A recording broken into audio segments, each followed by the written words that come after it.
Welcome to episode 276 of Control the Controllables. And it's that time of year. It's Australian Open is done.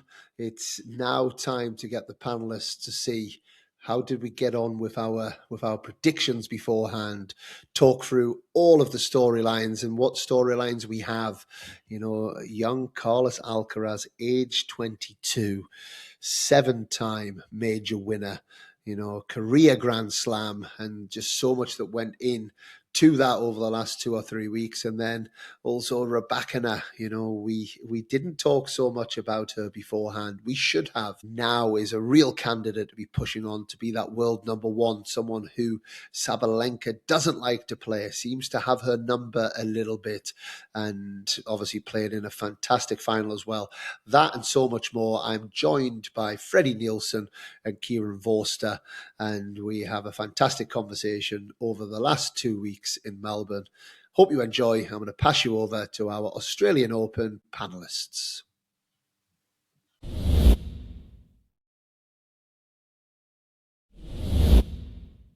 So, our Australian Open review panelists, a big welcome. How you doing? Great, thanks. Yeah, very good. And there's only 3 of us, which maybe is a good thing, because when there's the 5 of us, there's the battle to see who can take over the screen and the microphone. And we've got Kieron Vorster, we've got Freddie Nielsen, and we've got lots to talk about. But I want to jump in, Vozzy, to start with.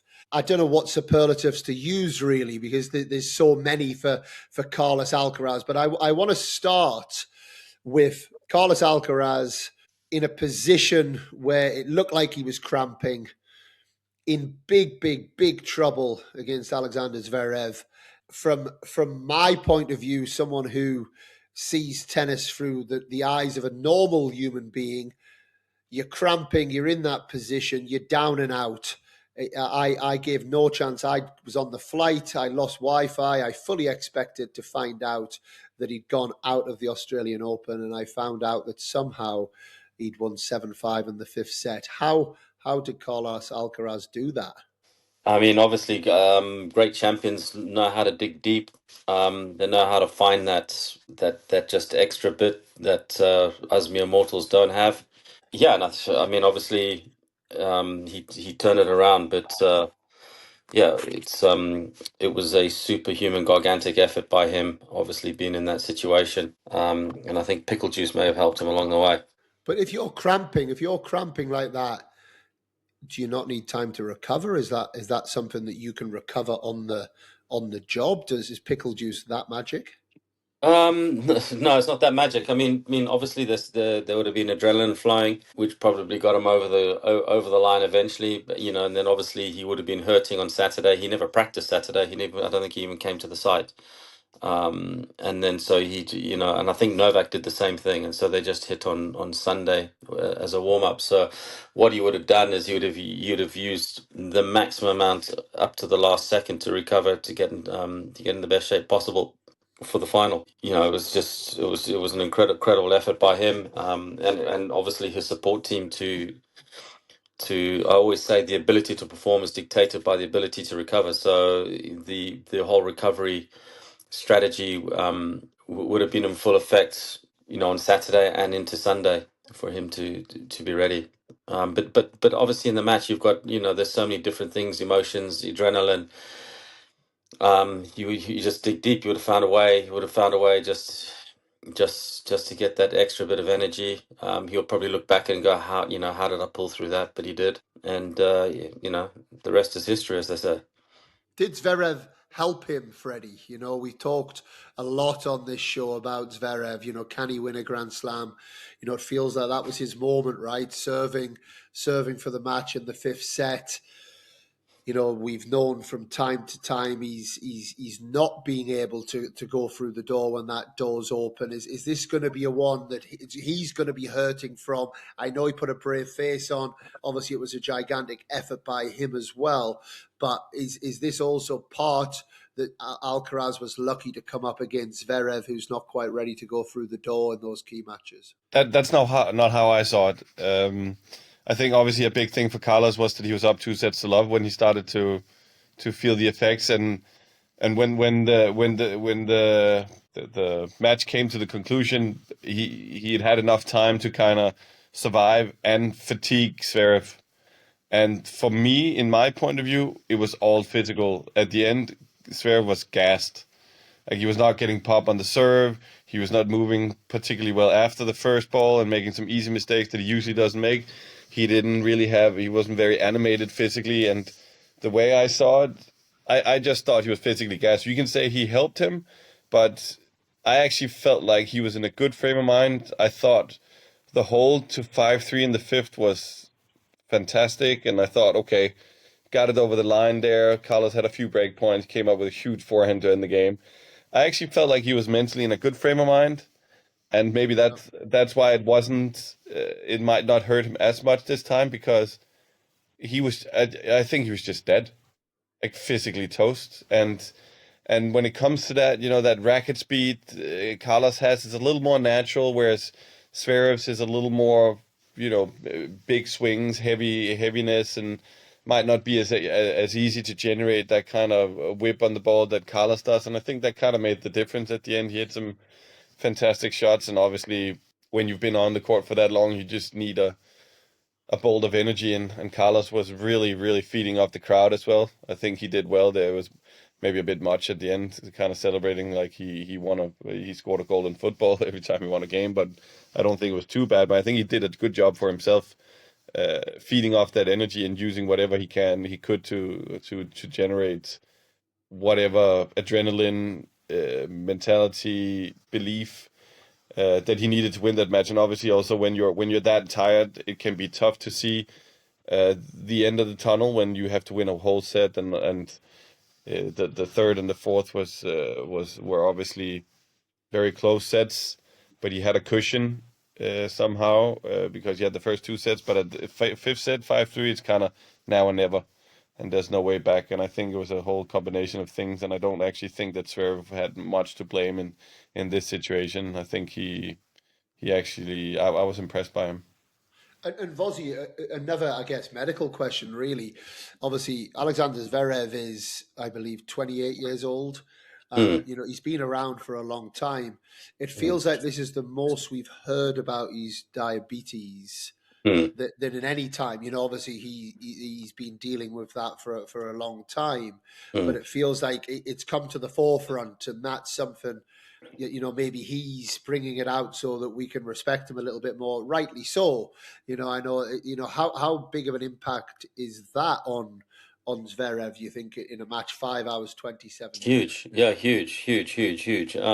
Obviously, he'll have sugar spikes, sugar lows, and so he's got to, we've seen him take the pen out in matches and inject himself. So it definitely affects him, but ultimately, would I say it affects him as making it to the top of the game or winning slams? No, but obviously he's very experienced and knows how to manage it in matches, and I think he plays it down a bit, really. I mean, I think even in this last one, he was like, I don't want to talk about the injury timeout that Carlos took, thinking, he was clearly cramping, but said he had an injury. It's very ambiguous, the rule and how players can manipulate it. He didn't want to talk about that. He said, look, it was an epic match. It was a great match. And he didn't want to take any of the limelight away from that. And I think it's the same with his diabetes. I mean, it's obviously, it's something that's very manageable, but he's got to be careful. But it's not do or die for him on the court. But he's just got to be aware of it. Yeah. No, I think he came across well at the end. That was one of the best interviews he's done. I agree. Yeah, because he doesn't always. He often carries Correct. a bit of an edge, or Correct. But I think he really did. He handled the question really well, because obviously I was talking to the supervisor in German, and he basically summed it up. He said, basically, I think, it's bullshit. Was his summary. It's not an injury, it's cramp. But he said, I don't want to talk about it. Yeah. Let's not tarnish a great match, which it was. No, it was, and it felt like day 13 was needed. After the first 12 days, we were building towards that. But Freddie, I want to before obviously there's lots to kind of unpack. Obviously, we started on the men's side, and I think we have to. We obviously with Djokovic, we're going to have to move to Sinner. There's some different storylines, but just on Alcaraz, the youngest ever career Grand Slam, before our eyes. Before a little quiz for you guys, before age 23, Alcaraz has already won 7 majors. How many's Novak Djokovic won at that age? Was it 3, 4? Yeah, something like that. I was gonna say maybe even two or three. 1. Roger Federer. 2, 1. I'm going 3. Also 1. Also 1. Yeah, he won Wimbledon, didn't he? Bjorn Borg. 0. Nah, he quit at 26, didn't he? With 11, and he had 5 and 5. I mean, 4. 6. I thought you put that was a trick question. I tell you guys aren't flying with this quiz. I'm going to give you the Nadal 6 as well. We also know that, so Carlos Alcaraz is 29-0 when leading 2 sets to 1. He has beaten Novak Djokovic and Sinner en route to every Grand Slam he's ever won. He's 7-1 in Grand Slam finals and 3-0 against Novak. He's also on his way, I think this is interesting, to having the most ATP points at one time of all time. He's in a position where he could be absolutely kind of slamming the records left, right, and centre. We talked about it before the event. Juan Carlos Ferreira, what effect is this going to be? We talked about it in 2025. Can this guy focus? Is this guy able to turn up week after week? I was just gonna say, let's just hope he'll start focusing soon. He'll get his head right and focus on the task ahead. I mean, what else can we say about? And he does it all with a smile on his face. He does it with absolute joy. He does it whilst holding doors open and giving fist pumps to the security guards as he's walking through the corridors. He just seems like this is someone who is getting life right. What can you say about Carlos Alcaraz, Freddie? Well, what I can say is that what you just mentioned there is so important to me, because my impression with the youngsters out there and the players coming through is that it's almost illegal to have fun while playing tennis when you're young. It has to be serious. You have to want to be a world champion and all this and that. And I just think this proves that there's a way to get the most out of it. And I think it's also very healthy. I think he's going to be, whenever this life ends, I think he's going to be fine in his post-tennis life, because he seems like he's very sound.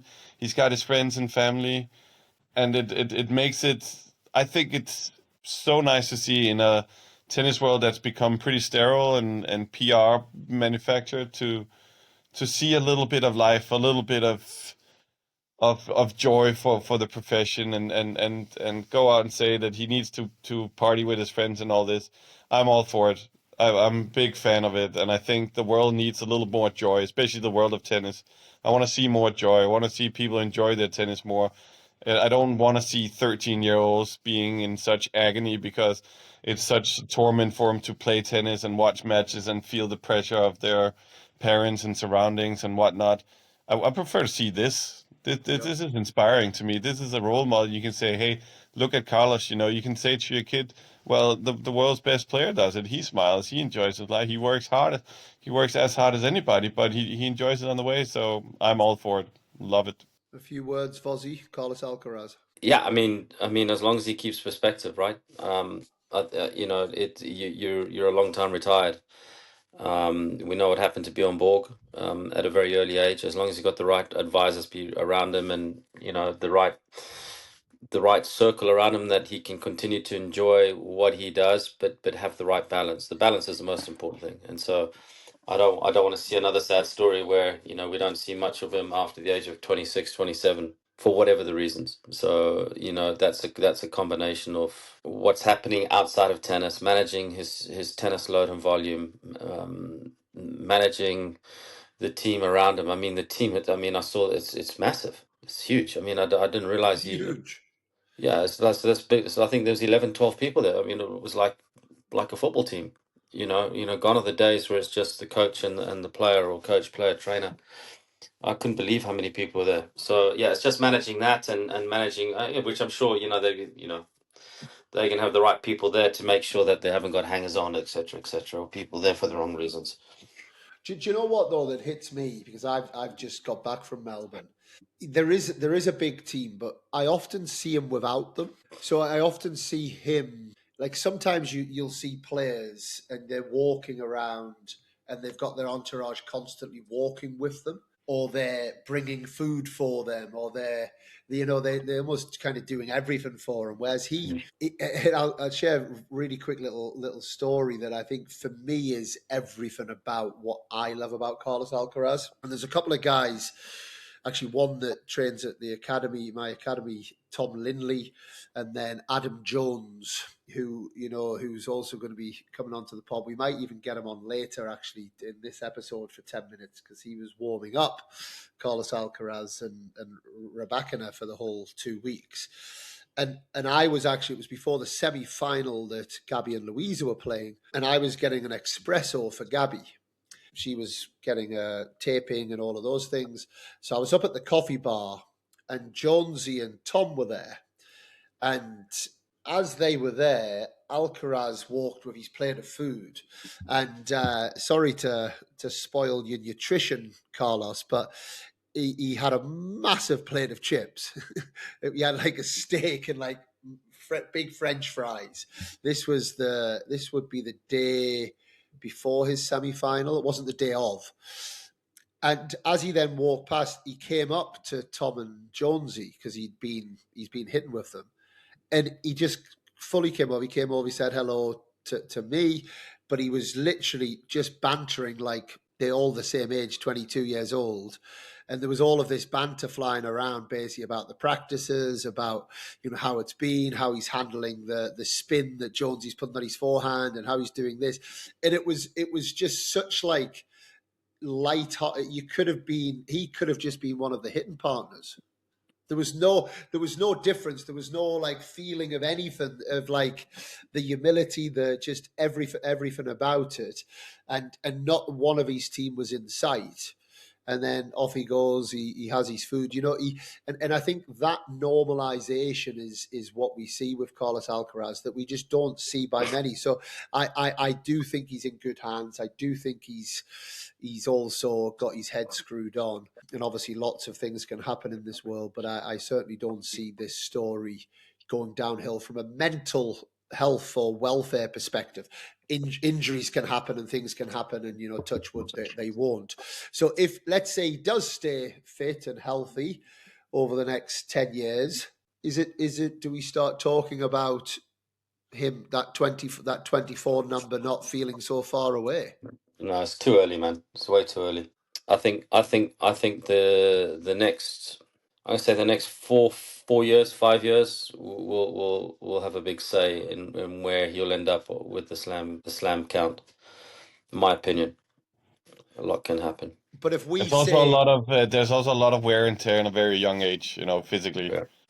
It's way too early to tell. You've been a typical media mogul. You are, just throwing it out there. And I'm not having that. I'm not having that. We're now at 9 majors in a row, won between Sinner and Alcaraz. The most consecutive slams ever won by same two players was Roger and Rafa, 11. We talked about pre-event. Is anyone going to get close? I don't think they are. It feels like the next few are going to go again to Sinner and Alcaraz. But what we didn't see coming was the old boy, the old man. We talked about it, Vozzy. We made you an Instagram superstar with your little clip of talking about Novak, and what you said, rightly so, before the event is, you don't believe that he's able to win those matches when you have so much tennis in your legs already. Well, the last set that he won was in round 3. before he then found himself in the semi-finals Yeah, playing against Yannick Sinner, and yeah, we saw what he was then able to do against Yannick Sinner and yeah. get over the line in 5 sets.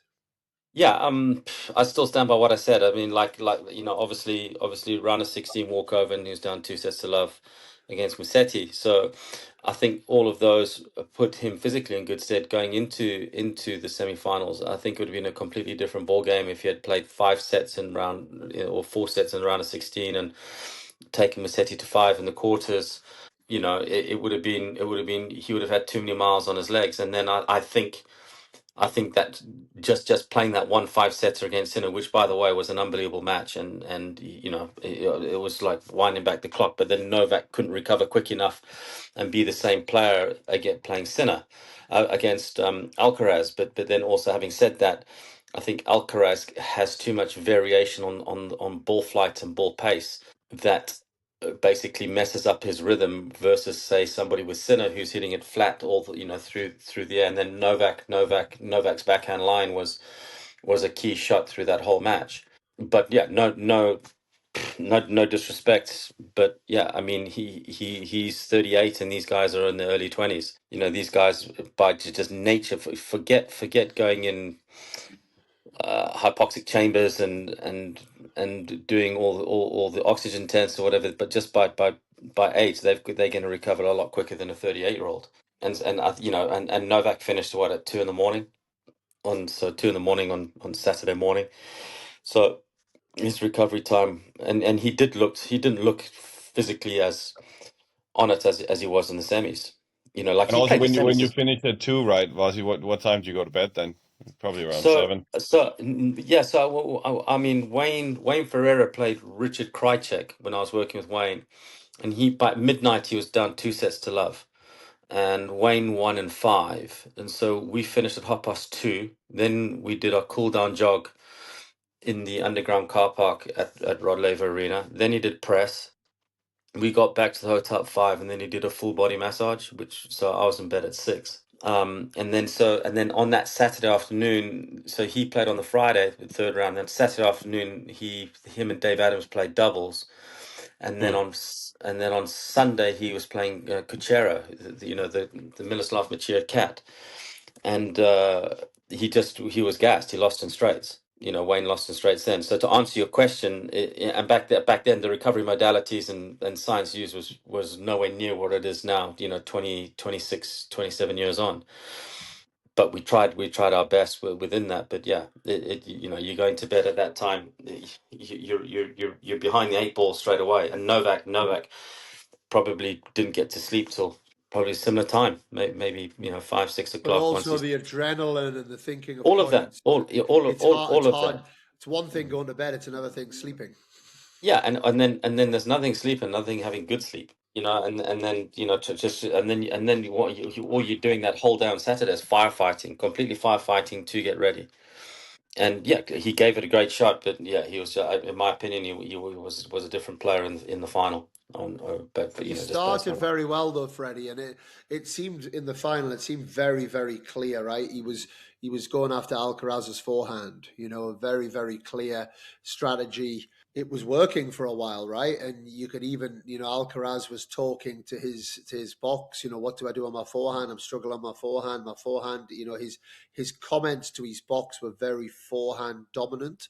I did like the adaptation that Alcaraz made. I think he shortened the swing a little bit on the forehand. I think he was swinging a little bit big at first, and he was getting caught. But it was interesting the way Djokovic started that match, and maybe he's given other people a little bit of a print there on the way to try and play Carlos Alcaraz. Well, he's always been a very smart tactical player that understands how to hurt his opponent the best way, and he still does that. And he beat Carlos last year, right? He did a lot of good stuff there. We saw him in French Open last year hitting the ball bigger than he has in a long time because he knows what's needed of him, and he'll come in and do exactly that. But like Vossi says, it's just too much to ask to recover. I mean, Carlos was done with his match 5-6 hours before, while having the age advantage is a huge advantage for him in that final going in, he started off great, but he knows, Carlos knows, they both know that there's a long way to best of five, and Yeah. and it just shows that it is a difficult task, but Novak yeah, at best has to win that in 3 sets. yeah, exactly, and he gets down a break early in the second, and then immediately, I mean, after the first set for about 2 minutes, I'm like, maybe. I mean, after I didn't expect him to beat Sinner, but I always say, the big ones of the sports, the Jordans, the Rogers, the Novaks, the Messis, the Ronaldos, never ever rule them out as long as they're going onto the court or the pitch or whatever they play on. Yeah. And I feel the same with Novak, and he's just proven that, but it still shows that it only goes so far, because he did probably do the best he could, and he still came up short. Like I said, like if Novak play, if that tournament's best of 3, Novak's got a shot. Yeah. But I even go down that road of the cumulative effect of best of 3. But he's got a better shot at best of 3. But best of 5, I think. I think this he even says has a lot. I think he even has a better chance if his semifinal against Sinner was the first of the day and Alcaraz plays the second. I think that even plays a part. Yeah. But he did have the break point at the end of the fourth. He did have the break point, but there's still a long way to go. No, but there is. But that he wins that break point, and it was a bad forehand miss. It was a pretty run-of-the-mill forehand that he missed. Yeah. But why did he miss that? Serving for the set. Well, of course, and I know I guess it's the beauty, what I love about our scoring system, and one of the things I did here was Jannik Sinner won 52% of the points against Novak Djokovic in the semi-final, but Novak Djokovic won the match in 5, and Carlos Alcaraz won 52.5% of the points in the final, but won in a relatively comfortable 4-set match. And this is, I guess, the beauty of our sport, right? Is it's winning those key points, and I think Djokovic obviously did win the key points. I believe he saved 14 or 16 of 18 out break points against Jannik Sinner. He found a way of winning those key points in that match. He didn't quite manage to do that against Alcaraz, but it still felt to me, watching, if he did. And I know the percentage the chances are against you if you're not the one that's building the pressure, but if he did win a couple of those key moments, I think that would have been a very interesting 5th set. I really do. And I think he was a little bit closer than maybe I think a lot of people gave him credit for, actually, because when he was hanging on in that 4th set, but he did hang on, and then it was one shot, 1 point. Okay. And to win tennis matches, you normally need more. But I thought, before we move on, because I want to jump into Jannik Sinner as well, is his interview, I thought, at the end was very, very interesting. One, I thought he was very endearing, actually, which I think he's getting better at. I think, clearly one of his life ambitions is to be loved in the sport, and I think he was obviously made up with the kind of adulation that he's receiving from the crowd. But was he saying goodbye? Was that Novak Djokovic finally admitting that maybe the time is coming to the end? I mean, just to your point about being endearing, sorry, Vossi, is I like this chip on his shoulder that he's coming out with more. He's much more, I like it much more. He kind of gave a bit of a pushback to a question and a presser as well about being chased. And he's showing much more his natural side. And I like it because he's got versatility, he's got so many good sides. He's got a little bit of an angry sides. He's got the whole thing, and I like that. I like that of him. I feel like he's really come into a way of being natural more. And I actually think that instead of, wanting to have people like him and trying to make that happen, people are liking him more because he's just more genuine. And the genuine side of him, the downside is not as big as the upside, because he has so many good things. Like you genuinely, you know for a fact that if somebody needs something in the, like if there's a charity race in Australia, if there's a whatever, or if people need help or whatever, I feel like he's the one that's most likely to help out.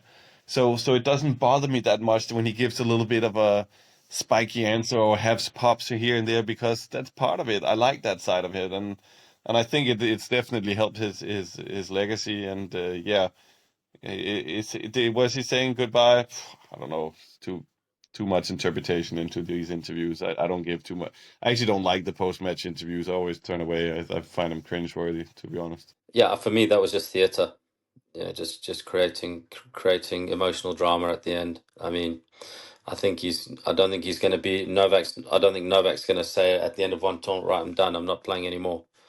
I think there'll be an announcement of I'm finishing on at this event in this year or whatever. If he'd won, would he have quit on the spot? I said that. I That's said a that to my really wife. good question. Watch him do a mic drop here and just say that's it. See you later. See, on that would be the Novak way. I think that would be that would be Novak to a T if he had won. And I think I look. I genuinely think the best slam for him to win would be Wimbledon. Yes, the issue that he's got is the same issue that we talked about before. Physical. He's not going to get given 2 matches. No. You know, that was massive for him. I mean, he won in straight sets first 3 matches, then he got the walkover. Then he was done. He was cooked against Musetti. He was done. He wasn't even running for balls. He was finished. He was mind made up out of there. You know, and that was like just like from the gods sent him that. So I don't even think physically he used that much against Musetti because he actually wasn't even running for balls in the second set. You know, so to be given those 2 matches is unlikely. And I know it happened to Jannik Sinner a couple of times. You know, it happened to Sinner against Dimitrov at Wimbledon. It happened to Sinner last year with the net against Holger Rune in Australia. And then obviously this year he looked like he was done, you know, early rounds. And I think that brings the questions on Jannik Sinner as well from a physical standpoint as well, Vozzy, because he's yet to win a match ever over 3 hours, 50 minutes. You know, every time the match has gone over 3 hours, 50 minutes, he's lost. Every time the heat is up, and I know he's fair-skinned and it's difficult, but it seems like that is a real kryptonite of Jannik Sinner as well. Yeah. So for me, the whole thing about playing a Grand Slam is to play in the adverse conditions, have night match schedules, have midday or mid-afternoon schedules. You know, these top players are protected, 100% are protected with their scheduling. I do question his physicality. That when it's hot now, whether that's a physical thing or whether it's a tension thing, but I do question how physically strong is he? But he seems to bounce back pretty quick. I mean, I've watched him. I watched him in Beijing, 1-all against Dan Evans, going into full leg cramp, and managed somehow to turn it around and win 6-3 in the third.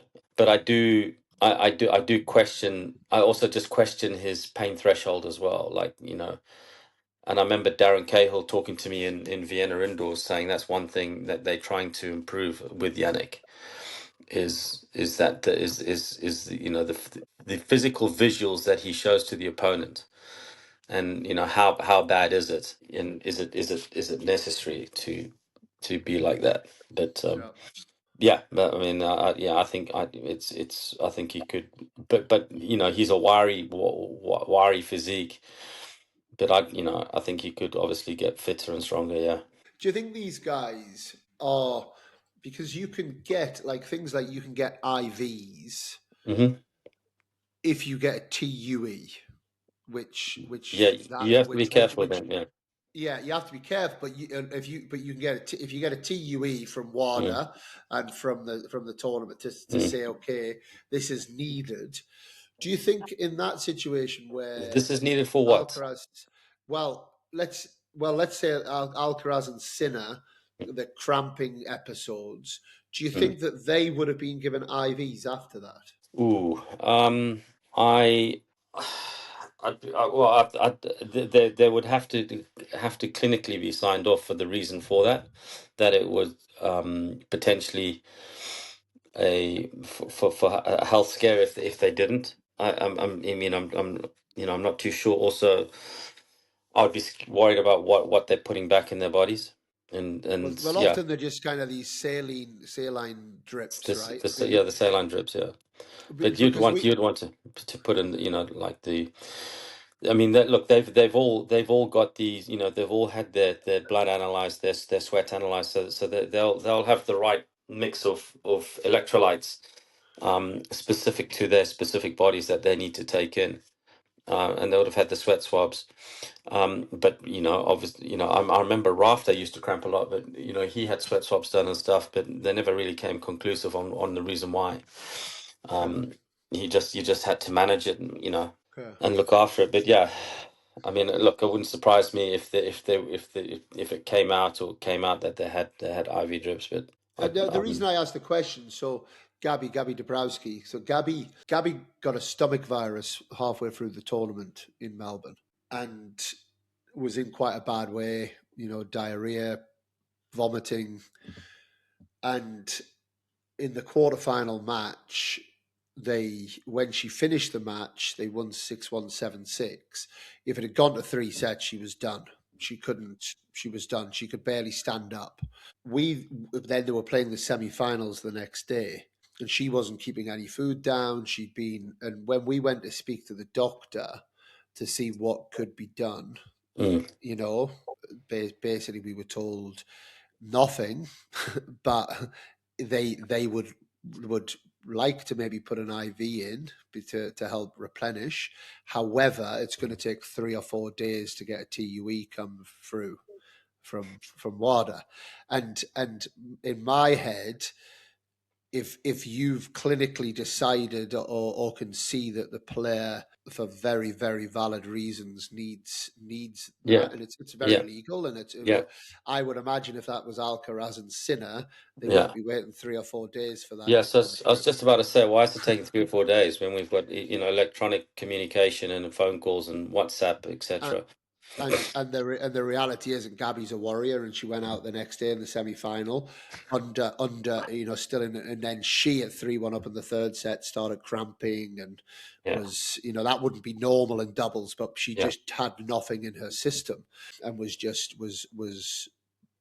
basically running on empty, right? And just a little bit of support maybe in that. Now, if it doesn't get past, then obviously you don't do it. But it's just one of those things where it still feels like we are dealing with these situations where there is this specialist treatment. I understand specialist treatment on practice court timings and things like that, because I understand that these guys have got all the big media that they've got to do. But when it comes to medical treatment or the Sinner Spaziri match, I was led to believe that match was called 5 to 10 minutes before the outside courts were called, which is with the heat rule. When it goes to number 5, then it's an objective thing that all of the matches are called. My understanding, and I might be wrong on this, but what I was told is that the Sinner's match was called 5 or 10 minutes before the outside courts. And again, that's this kind of uneven treatment that I think that obviously the players seem to struggle with. Yeah, I mean, if that's the case, it's a disgrace, right? So, but I've always said that they get there's no hiding it. They do get preferential treatment. There's no hiding it, and I'm not saying they don't deserve it, but don't deny it. Just don't deny it. If those are the kings of the sport, and we need to protect them to get them as far in the sport as possible, then fine. But if you make a rule, you make a rule, and when you make that rule, you call it, no matter what court you're on, you call it at the same time. If what you're saying allegedly is what you're saying. So and Fred, the next crop, obviously we've talked about them a lot, and there's a couple that I'd like to mention. Ben Shelton, one that I certainly believe is a one I love what Ben does. I love we talked about the Humbert match. That was going to be a tricky potential first round tie. He took care of it, and he took care of it with a real kind of assertiveness in his game. But ultimately, his last 4 exits from majors have come against Alcaraz or Sinner without winning a set. He doesn't seem like he's getting any closer. And the one that I want you to start and give your thoughts on was was the match. So Alex de Minaur, who I was so impressed with him during Australian Open. I really feel like he'd taken it up a little notch. I loved the way he was talking. He was talking with confidence, assertiveness. And he put in, I thought, was one of the best sets of tennis that I saw throughout the Open, was against Carlos Alcaraz. But he ultimately still played his best possible tennis, still lost the set 7-5, and he's now lost in all 4 of the last Slams quarterfinals, and he's owned 6 against Alcaraz and he's owned 13 against Sinner. They just can't make any dent on these guys. He's a great player, but like you say, he's just one of the best of the second ones, and he's gonna beat a lot of the guys that he's supposed to beat, but he just lacks a little bit of quality to threaten those guys. And I found it really interesting the way Carlos was talking about him after the match, basically saying how they always yeah, it was weird. Yeah. It was very weird. Like, yeah, we see these patterns and we were quite comfortable. It's like, okay, but but I mean, obviously he lacks a little bit of ability to just win a point quickly. He works his points. He grinds down his opponents. He doesn't just consistently step up and take 3 points on his serve. His forehand is a little bit old school in the sense he needs a little bit of pace to work with. Is more of a setup forehand to move forward, and I feel like you can kind of see that sometimes, and that he knows that he can't play his usual counter-attacking quite solid, and then he starts going for a little bit too much at a strange time, and he's just. I think that he might have a run when it was 1 point the draw opens up for him or stuff like that, but a lot of the other guys, if they hit their day, they just have more ability than him from a purely tennis point of view, and to a certain degree, the tenacity he has, the movement, the ability to win matches, can't really compete with sheer tennis quality. You know what I mean? And I think it's a little bit the same with Shelton here. Obviously, he has a little more easy power, but he also needs the big ones to kind of go his way, so that he doesn't have to beat them as it looks right now. Very impressed by him, but it just feels like they both lack a little bit of that final quality that will really threaten Sinner and Alcaraz. But if something were to happen, one of them has a shotgun, loses a match early, the other one is injured, and the draw opens up, I think they have as good a run as many of the other guys. To be honest, Shelton has lost 22 sets in a row to Sinner. Yeah. exactly. And then, but But if you watch but him, if you watch him play, he just seems to he seems to go for too much. He's forcing himself to Not overplay. comfortable, is he, with the Yeah, ball he's as overplaying. well? Yeah. but he gets to the match against Sinner a lot though, Yeah, he gets to that match and then he must just which is think deep in tournaments. 22. He must just thinking 22. Yeah, hey, it's tough. Well, what are you gonna say? It's a bogey player, but he's still There was young. a there was an interaction in Cincinnati last year that I had the pleasure of seeing, and it was between Ben's dad, Brian, and the coach of Sinner's coach, not Darren Magnozzi, Cahill, yeah, Vanjazzi, and Ben had just won the week before in Toronto, that's right. Canada.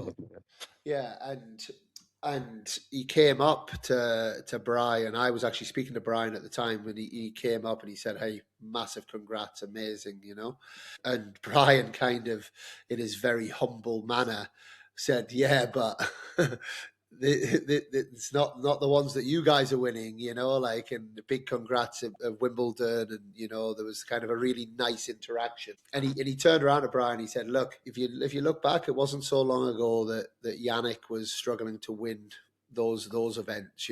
Stick at it. Ben's on the right path."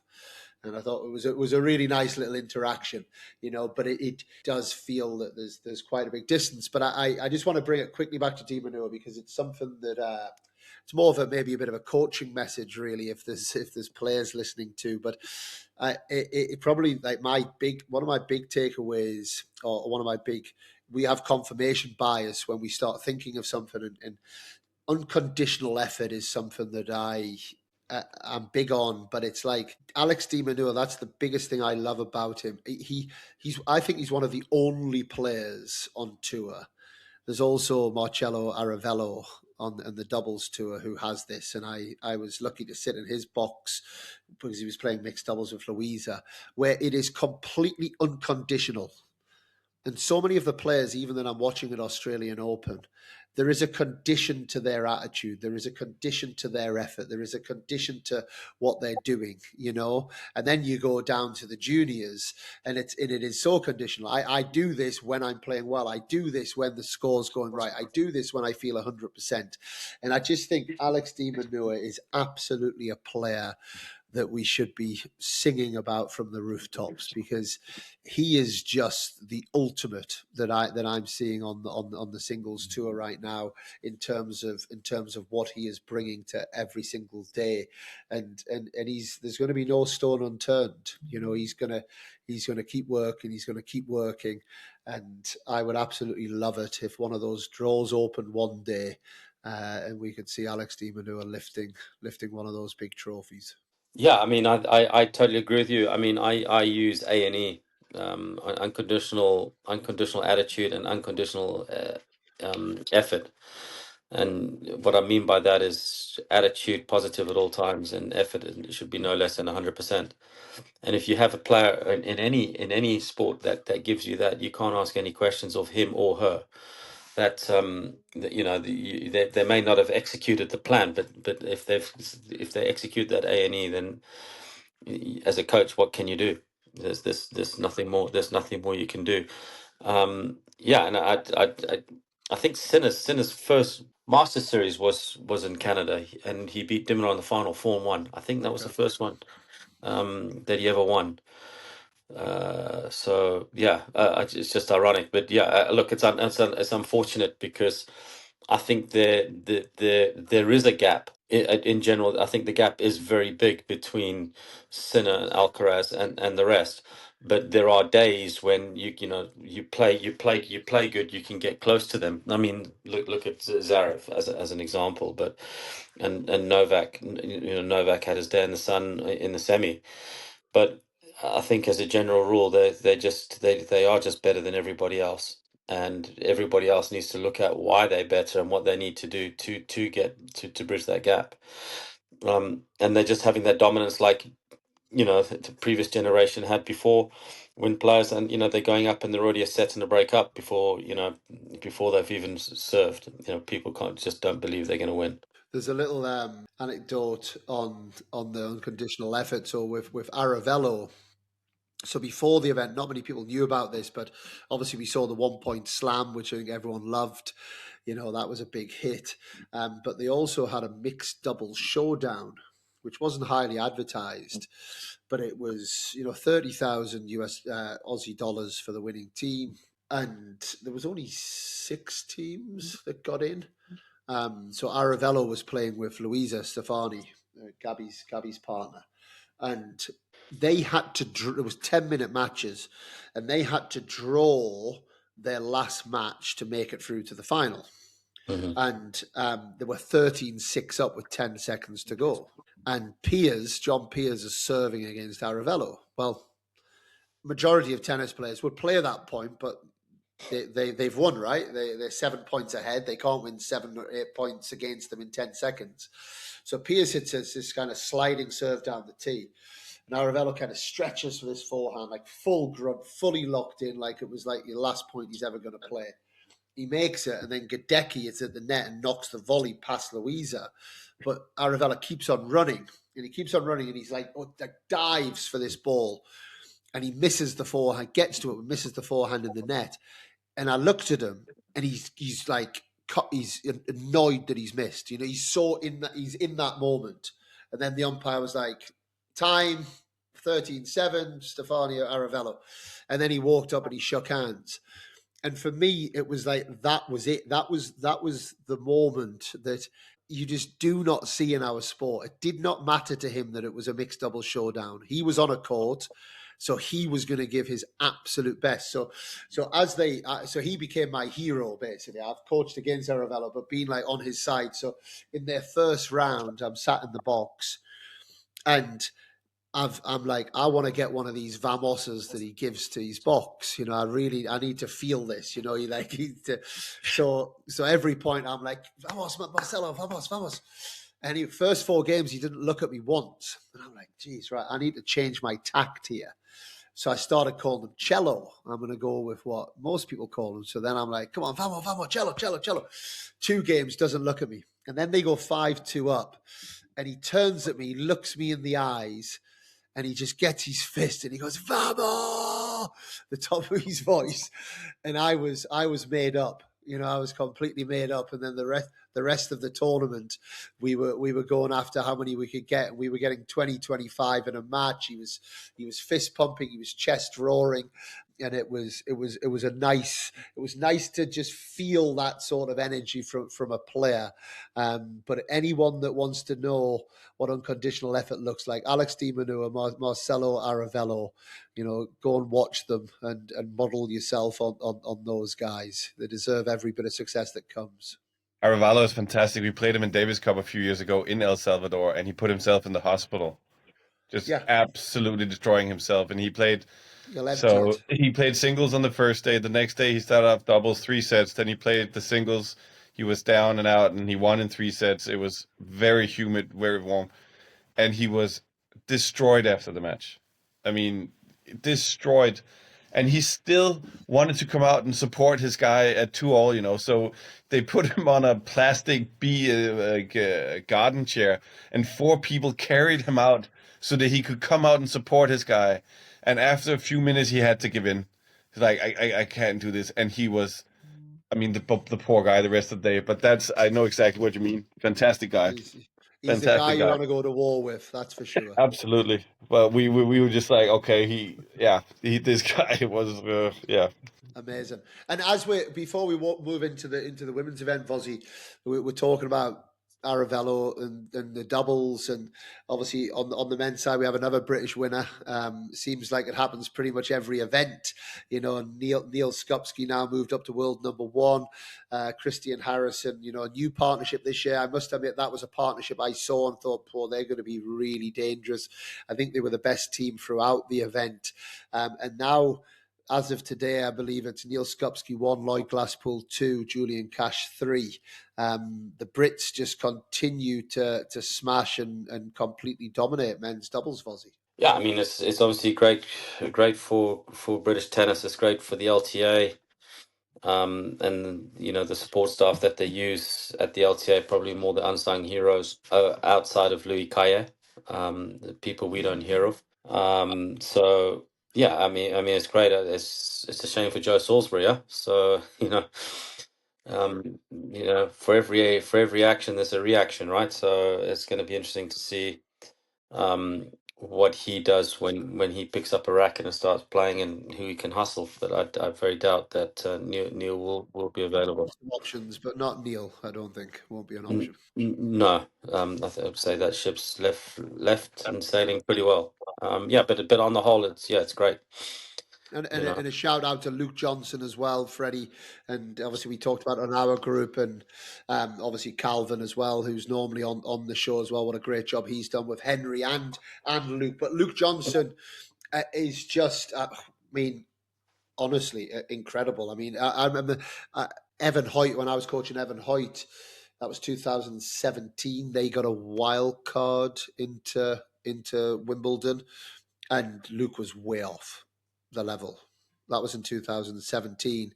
And someone who is, what an amazing story. Someone we're going to get on the podcast to tell that story, because again, that is the sort of story we need out there. People need to know that there's always a chance. And he's playing phenomenal tennis, a semi-final in Australian Open, put himself in a winning position in the 3rd set.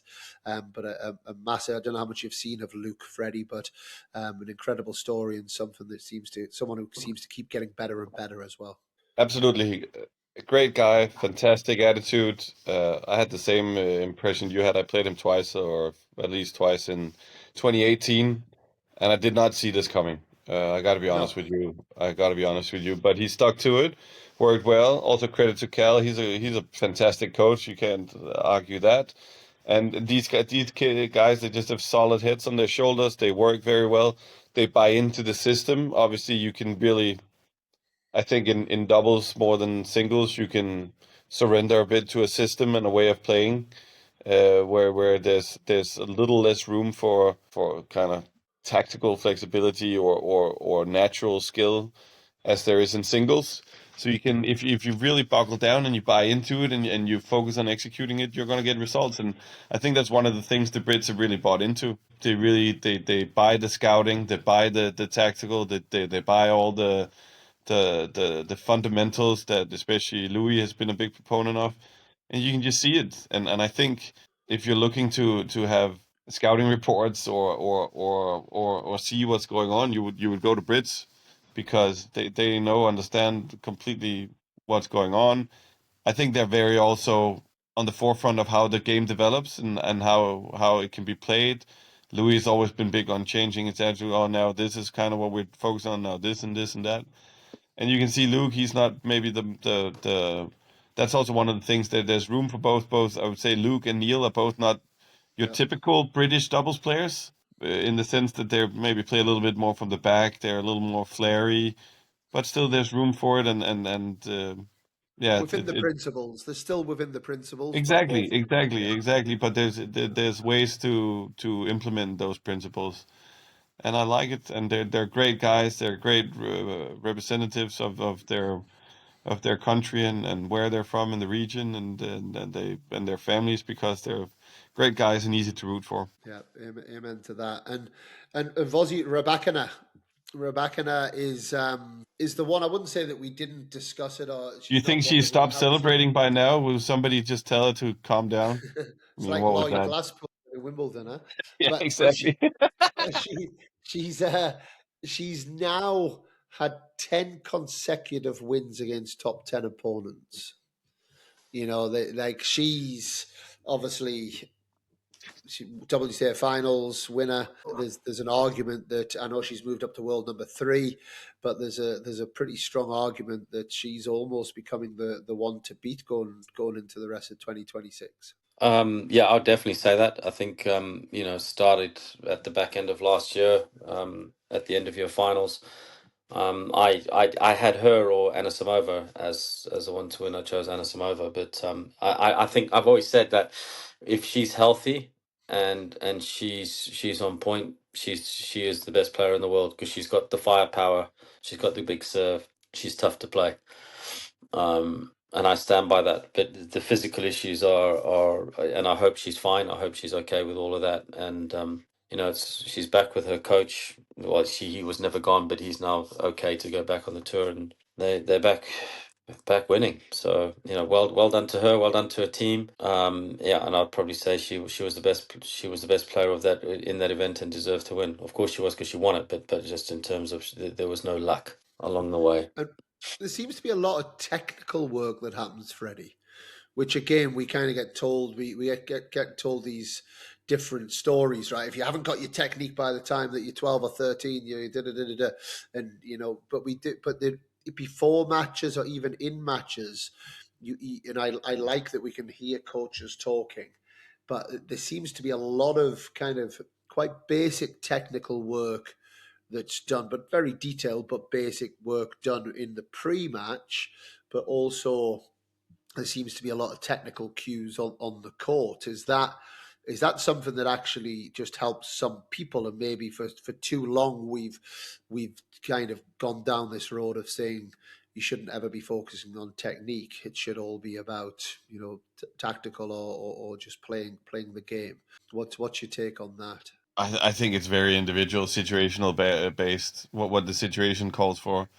100%. There's a room, time, and space for it if it's needed. I mean, if you have a tactical plan, but your technique doesn't allow for that, you gotta adjust the technique so that the tactical plan can come to fruition. And it is true that even at the top level, people tweak all the time. There was a story. This is Australian Open, about how Carlos's serve looks like Novak now. That doesn't just happen. That they just woke up. He tried to implement something in the serve. We've seen how Sinner has changed his serve. We saw how Rafa was changing a lot throughout his career. Even Alcaraz another changed his backhand last year. Exactly. Even in other sports, we have like Tiger Woods changing his swing after winning multiple majors. People, these are I think this is is the mind frame of a champion. Do they always have this attitude of improving to maintain their quality? And I think it's natural. So in the heat of the moment in the match, it obviously depends on what the coach is seeing, what's important, what's playing out. Is the technique sound? Do we need some tactics? I would always say rule of thumb. I mean, don't work too much on the technique, but sometimes you got to buckle down and get something right. Like you said, um, that Carlos shortened his swing. If you want to implement a tactic and he's just taking two big cuts in the swing, you got to get that right before you implement something else, because otherwise you won't have the ability to do that. So I think that's where the quality of the coaching and the eye of the coaching and the understanding of the player comes in, as to what can you say to this particular player in this particular moment. And that's where that's difficult. That's where you earn your money, right? As a coach, where like maybe you've coached several players. You can't say the same thing to all the players and have the same outcome. I know that with all my players here in the Danish Federation, like a lot of them are different as possible, and there's not even a chance that I can go even ballpark and say the same things and get the same results. So Yeah. I think that's the beauty of the sport sometimes as well. And on technique, Vozzy, Emma Raducanu. I was actually working for BBC. I was did a few shifts for Five Live on the day that she lost. But not only the day that she lost, the day that she kind of threw her coach under under in the press conference. One from a technical standpoint. And I was asked that question on air. About the forehand swings got much bigger. She basically said she didn't like it, in the press conference after her loss. And she also said she didn't like the way that she's been told to play. It wasn't a surprise that then that relationship ended in a few days after. What's your take on the Emma Raducanu situation? My take on it is obviously Francesco Roig is was Nadal's right hand man for a long period of time. Any technical stuff that Nadal wanted, he would turn to him. I know him a little bit, so I also think it's the patience of, and I'm not just talking of Emma, but the patience of a player in terms of buy-in, in terms of this is not going to happen overnight. But if you where your game is going to be in 2 years time or a year's time, these are the changes that need to be made in order for you to make that jump. Emma just wants to swing from the hip, and hope for the best. So I don't I don't agree with the sacking, but then I don't know enough about it from behind the scenes. But based on face value of what she said, it appears to me that a bad workman blames his tools, rather than just going, I'm working with. Basically, cut a long story short, she lost the match and then said she's not buying into it. That's basically what's happened. But before the match, she was buying into it, or before, whilst she was with this process with Francesco, she was buying into it. She had 2 or 3 months off at the end of last year to buy into his ethos. And so if she wasn't buying into it, then you finish it there and then, and say, no, I don't see my game that way. I see my game like this. But you hire a coach for one reason only: to make you better, to improve your game, and you hire the best coaches for that reason. So I think it's a poison chalice working with Emma. She's a very young girl, and she's had 10 coaches in her career already, or looking for her 10th coach in her career. It's just ridiculous. But she can always, at least she has the backing. I saw Louis Kaya was on court with her last week at the NTC, so she's got backing of the LTA support as and when she needs it. So she can always jump back in and get the help as and when. Well, I experienced my first trolls. Did they call them trolls when you start getting a bit of abuse Yeah, online? yeah, Yeah, Because because your comments made the papers, I saw. so my comments seem to get into lots of places, and obviously they take little tidbits that you say that are put out. You know, they did, in fairness to the BBC, they put it out in a podcast as well, where hopefully the context came through. But I was getting a little bit of abuse online, but which is completely fine. But the point I was really trying to make is, see, this whole thing about the best coach or the good coach or who, the best coach for any given person at any given time is different, right? You know, and however, the point I was making on Emma, it feels to me like she doesn't know herself well enough to know what that is, because she's not being given the space to be able to do that. You know, and I don't know the ins and outs of why, you know, whether that's parental or agents, or I don't know what it is. But I do know from the outside, the two coaches she's probably had the most success with was one, Andrew Richardson, who she had a connection with, which for me, it's everything is about connection, right? And it's, you know, connection as a person, connection as a purpose, connection as an identity, connection of how you like to work, how you like to express yourself. And, you know, she was obviously able to express herself under Andrew, maybe from the relationship she had as a junior. And then the other one is Mark Petchey, who she's had some success with Petch. And I think that is also a long-term relationship where she maybe feels comfortable. And I know there is a strong connection, like Petch is a little bit of her kind of tennis father, you know, who she looks up to. But it seemed, what I was actually saying is I was being asked the question about a forehand, and I was being asked the question about what she should do coach-wise. And I actually made the point, I don't know if people agree with this or what you guys think, but I said I actually think maybe not having a coach for a little while wouldn't be the worst thing actually for her. You know, to actually just, and I know she's traveling with Alexis Cantor.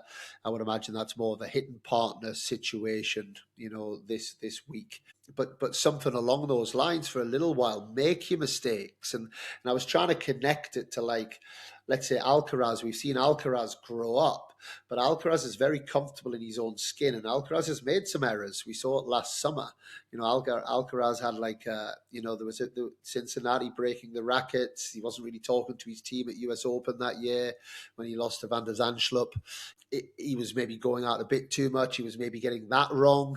But you've kind of got to do that when you're young to maybe understand yourself.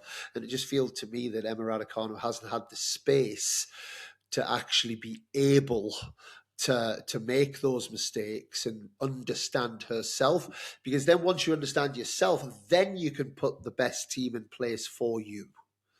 But if you don't understand yourself, and then the other example I use is then at Arina Sabalenka, you know, had you ever heard of Arina Sabalenka's coach before she started working with him?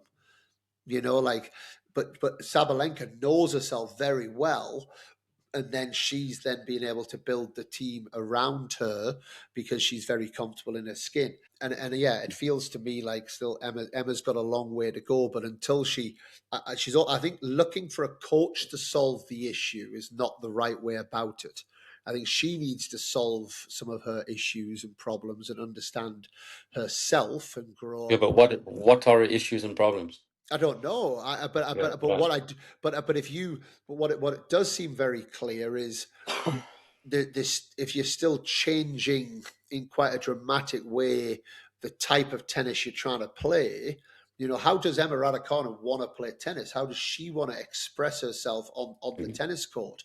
That needs to be aligned with the coach she's working with. How does Emma Raducanu like to learn? How does she like to receive information? How does she like to, you know, these are things at this stage of her career you'd like to think she knows. Now, she should only be aligning herself with coaches that work in that type of way.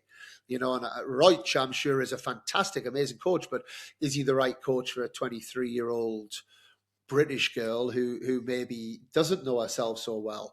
That's very different to Rafael Nadal, who's, you know, one of the greatest male players of all time, and the Spanish mentality.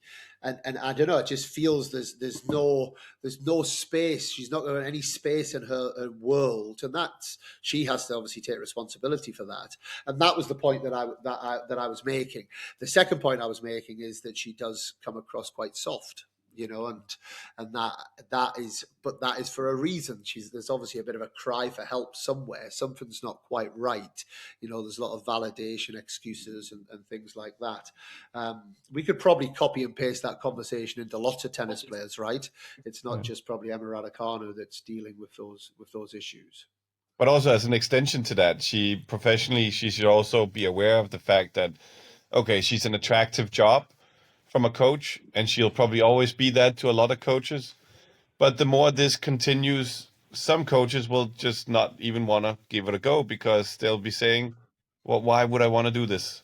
So it's going to limit the pool of coaches that she can choose from if this keeps going. So professionally, she also needs to buckle down and make sure that the coaches that she wants to work with want to work with her, because it's been a very popular job and everybody would probably want to have that job, all the big coaches in the world. But it's getting to the point where it's getting maybe less and less attractive for coaches, and maybe some of the coaches that could be good for her, they don't want to be part of that. So she also has to be mindful of that, in my opinion. Is it not the same as that, like, there was always that guy at school who all the girls all wanted to have a go going out with that guy because they felt that they'd be the one to change him? Yeah. And it's Absolutely. like, but actually nobody could change him. He would have to change himself first, right?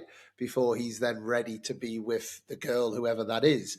And that's the bit for me that it feels. That's the point I'm trying to make here. It's like, I think it's the wrong way around, and I think too many people do this. They look for they're taking shots in the dark, hoping they're going to just get this coach that's going to come along like the knight in shining armor, and everything's going to just be amazing.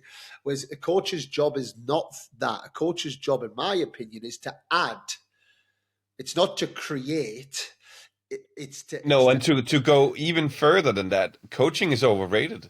Yeah, for sure. Coaching is massively overrated. I say that as a coach. Coaching is overrated, but that you can't work with players that don't want to be worked with, or you can't move players that don't want to be moved. I mean, it's all about, like you say, add to what the player brings to the table.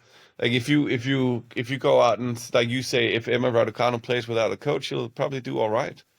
But it's the coach is there to help with those small things, and it has to come from the player.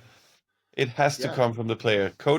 A coach can only do so much, but if a coach is not allowed to coach, you can't do anything, and that's why I think it's very important to remember that coaching is overrated.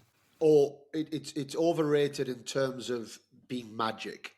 Yeah. I think it's sometimes underrated and understated when done well with the right player at the right time. And then and an example I would actually give, Andrew Bettles with Svitolina. And we saw Svitolina beating Coco Gauff, Svitolina, and a big shout out to Svitolina and also Bencic. Now there's two mums in the top 10 in the world as of today, which is incredible. But Andrew Bettles, you would look from the outside. Osaka is also not far off top 10, sorry. Yeah, but you'd go young British guy, maybe going in and hitting some balls with her, but actually they've got a lovely relationship, and he is adding to her tennis experience. He's fully aware that she would probably be 15 in the world without him, but he's helps speed up that process a little bit, or just add some of those missing bits to just maybe get her up another 2, 3, 4 spots. And I think that's the natural connection player coach relationship that I love seeing. I don't like seeing this, like someone appoints someone and I often ask that question on the podcast as well. How did you appoint that person? And they're like, oh, well, my agent said that they were quite good, and I gave them a 3-month contract to trial. And it's like, what? Like, no, that should be like a massive job, in my opinion, to be finding the right person to connect with that is going to enhance. Have you ever heard of a tennis coach giving a job interview? Well, that's crazy. But it's very important for me to point out, I said overrated. I didn't say unimportant. I just mean that it's overrated. It's certainly important, but it's not like you say. You can't just put in a new coach and then all of a sudden, like you can't just take Carlos's coach and then you get Carlos's results. No. Can't just put Juan Carlos Ferreira to some other player in the top 10, and then you're gonna see, here we go. The rumour's out, Vozzy. Have you seen the rumour the last couple of days? What's that? Juan Carlos Ferreira in negotiations With Sinner to be a part of Yannick Sinner's team. But I heard today somebody in our team said that he was coaching a golfer. Yeah, on the mental side. Yeah. Exactly. Exactly. So I hadn't seen that. That was pretty weird. In terms, so that last couple of little points I want to make, or little topics. Iga Swiatek is not liking the amount of cameras at the Grand Slams, especially at the Australian Open. We're like animals in a zoo, is what she said. Coco Gauff, bless her, and I don't think it's a big deal really, but Coco Gauff was kind of walking along the corridors, looking up. Where's the cat? It was like someone who was about to rob a bank, looking up. Is the camera on me? And tried to hide behind somewhere where she thought there wasn't a camera, just to then absolutely demolish her racket, as we all watched it live on TV, which is kind of a bit of a strange one that they have at Australian Open, that you're kind of watching live backstage. What do we think of that? Is it over talked about? Do we just need to I don't think it's right. I don't think it's right. I think there's times like it happened with Zabalenka a few years ago at the US Open when she lost the Coco. And she did it in where the racket stringer is. I think there's certain areas that need to remain private. And not be aired to the world, in terms of, like, if they're breaking down, showing emotion, whether that's crying or whether that's smashing rackets. I don't agree that needs to go out, and I don't know what the consent is of the players. What can tournaments just put cameras everywhere without the consent? I'm sure they draw the line of putting them in the locker rooms for obvious reasons, but you can't. I think that needs to be. Well, this is where the PTPA, if they're a strong voice, should really be. These are the things that they pretty much stand up for. So yeah, but they those are the things that when they put in their in the bargaining agreement at tournaments, there are certain things that criteria or whatever that collective bargaining agreement that need to be remain private. I don't agree with it. What's wrong, and where does the sport lose out, or where does the player lose out, that we've seen Coco Gauff smash a racket? Does anyone because she may not want the world to see it, and she's done it in pure emotion, and she's done it because she's upset that she's lost, and she wants it to remain private. It's no different. Like, Tim against Richard Krajicek at the US Open went in the locker room and smashed glass, a full from roof to bottom glass mirror, and walk in and he's lost a match and he's sweeping it up, but at least the cameras didn't see it. But I maybe would like Tim Henman more as a player if that was the case, because he's more human. Like we all fell in love with Andy Murray when he cried after losing the 2012 Wimbledon final against Roger Federer, and that was the day that everyone went, "Oh my God, this guy human." He's human. This guy's human. That vulnerability, I think, I love Coco. Coco. Yeah, that's different. That's a thing. I think that's a completely different analogy. If Andy was on, my point, if that was on centre court and Andy got all 8 rackets out and just smashed them on centre court, that wouldn't have been a good look. The crowd would have gone, why are you doing that on centre court? But so if you want that quiet moment to mangle rackets and put them in the bin, I don't think the public should see that. There's certain things that the public can see for the emotion, the crying, and I'm trying so hard to win. That's completely different. But people have different opinions on racket smashing. And I just think it should be that's something that should be behind closed doors. That's my opinion. We're talking about it. We're talking about it because we saw it. I agree with Vozzy. I don't think it's necessary for a tennis tournament. I personally quite like to see what people do in the gym, just from a purely. That's perfect. Like warm ups, cool downs. How they warm up. How they're interacting with the team. You can then like, for example, it was great that Novak went up to Alcaraz when he won on the bike against Zverev, and had a chat. there's that, you can see those interactions, because like the normal person doesn't see what goes into the preparation. They just see these people on the court and they don't know what's happening behind closed doors. So getting a little bit of snippet of that, which they are just snippets, is for them, it's like, oh my god, they do this, they do that, this is how they warm up, blah blah blah. And the players are now starting to do, the day in the life of Yannick, or the day in the life of so and so. They're starting to do more and more stuff where they're showing stuff just to give a snippet to the fans. But in those I situations, you can turn it on and off as you want. I was actively thinking about it this time around, that there are cameras everywhere, and if these guys, if these players, first of all, there's so much pressure on a lot of these players. Second of all, there's so much attention and everybody wants the result. So if they have to go around and be actively conscious of what they're doing when they're off the court, it's gonna drain. It takes energy. It might sound petty. and they'll stop being themselves. Yes, exactly. They'll stop being themselves. It's gonna get more boring. It's not gonna sell the tennis experience. They're gonna sell the Big Brother, the clicks, the sensationalism of it. I don't think it.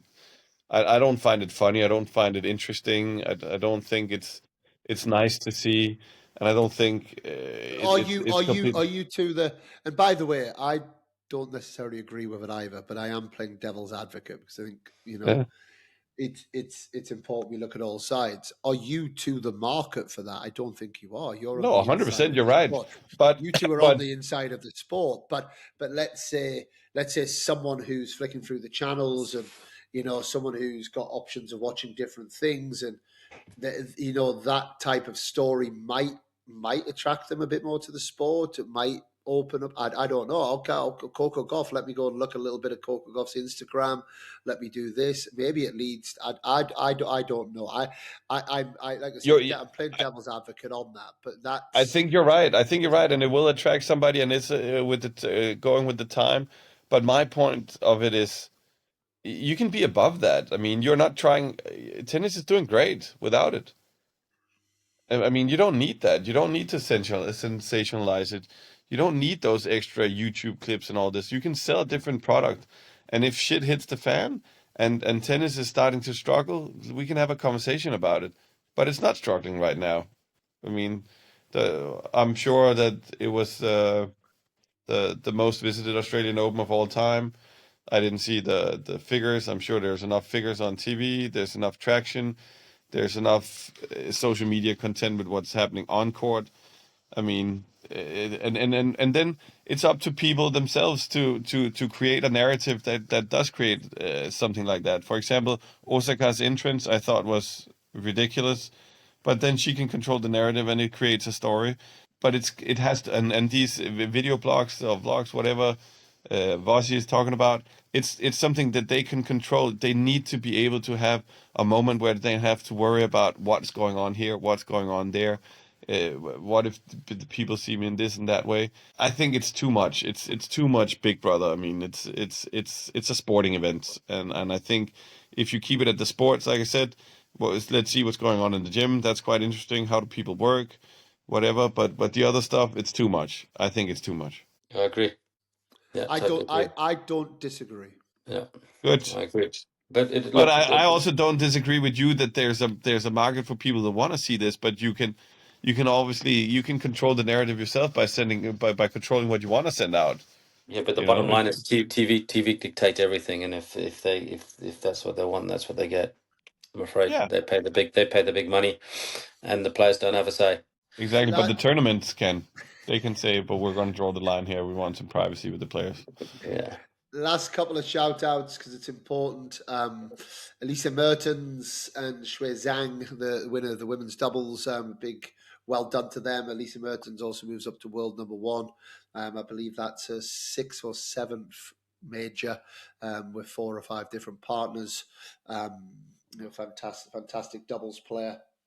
We also had John Peers and Olivia Gadecki winning their second mixed doubles in a row, 2025 and 2026. Hell of an effort for the Aussies.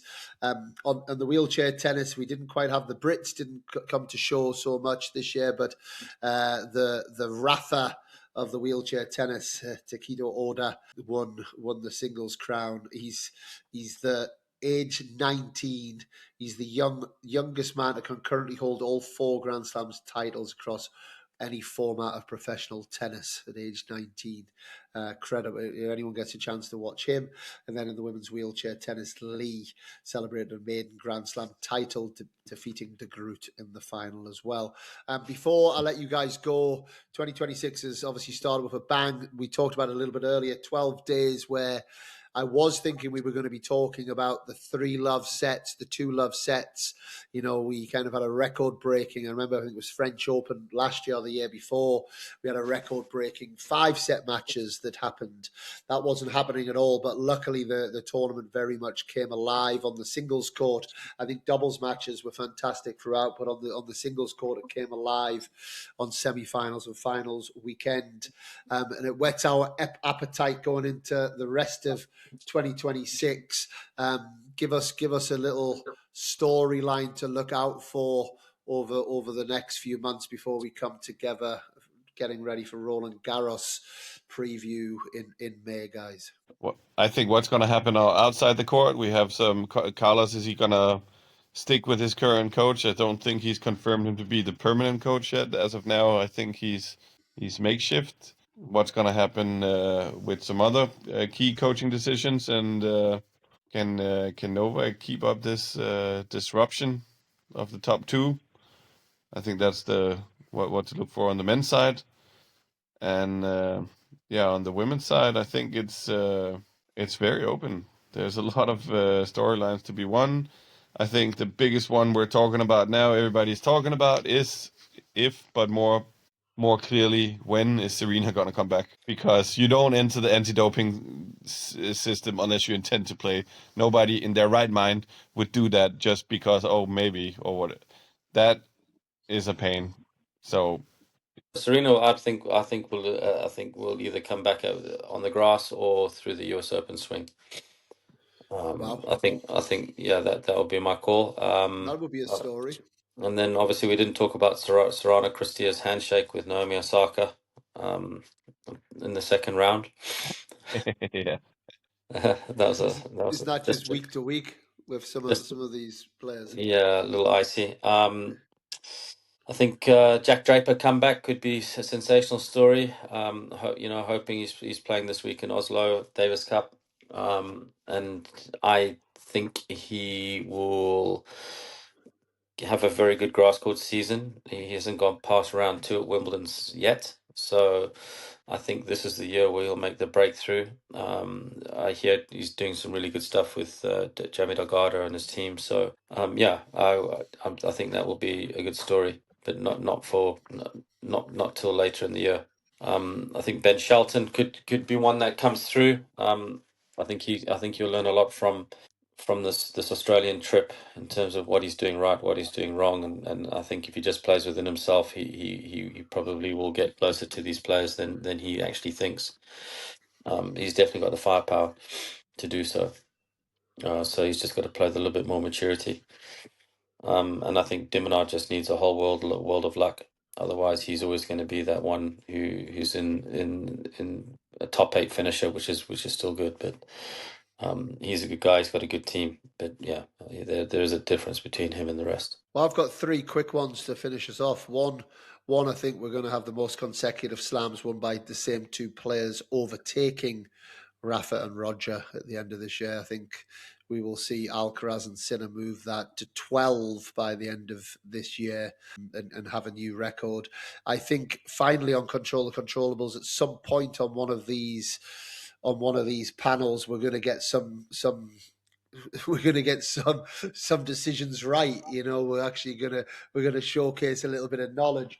We didn't mention that, and Boko was a pretty good shout, and also Jovic. So we have some credit, but yeah, we're going to maybe get a few more things right as the year goes on. And I think for me, the women's tour, I think it's going to be very much condition related, because I think what we have 3 big, tall, long-levered ball strikers in Sabalenka, Rybakina, and Anisimova against the movers of Swiatek, Coco Gauff, and Mira Andreeva.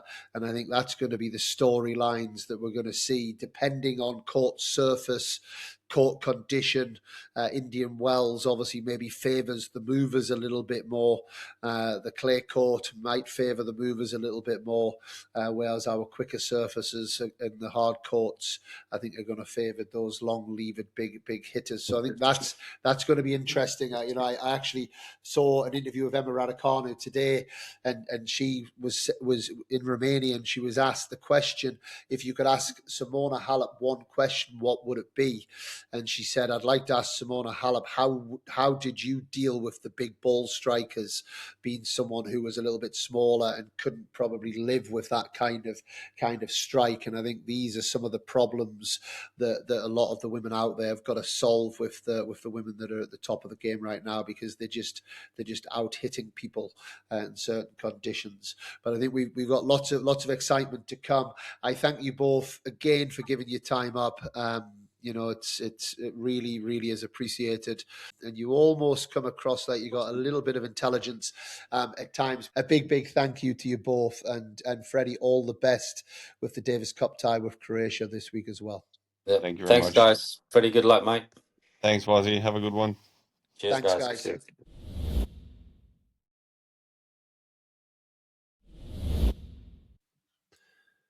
And there we have it, guys. Another Grand Slam panel over. Some of my absolute favourite podcasts to record, just to talk tennis, like-minded people, and I hope you guys enjoyed that as much as I did, having that conversation with Kieron and Freddie. Once again, I don't ever want to take for granted the time that these guys give up to come and share their knowledge, their insights. And if you want to get any messages to the panel as well, please do send them through. You will see in the show notes the way that you can get in touch with us. Please do get in touch and let us know what you want to hear from us in 2026. I think we ended up with an amazing major, so many talking points, and so many storylines that continue developing our incredible sport. I will be back in the next week or two with some brilliant guests. I mentioned Adam Jones, who has been the hitting partner for Carlos Alcaraz and also for Rybakina throughout the fortnight. Anyone that has been following Adam Jones on Instagram, forehands and flat white, we're going to have a funny conversation, but also an emotional conversation with Adam and many more people that we're looking to bring on over the next few weeks. So look out for that. But until next time, I'm Dan Kiernan, and we are Control the Controllables.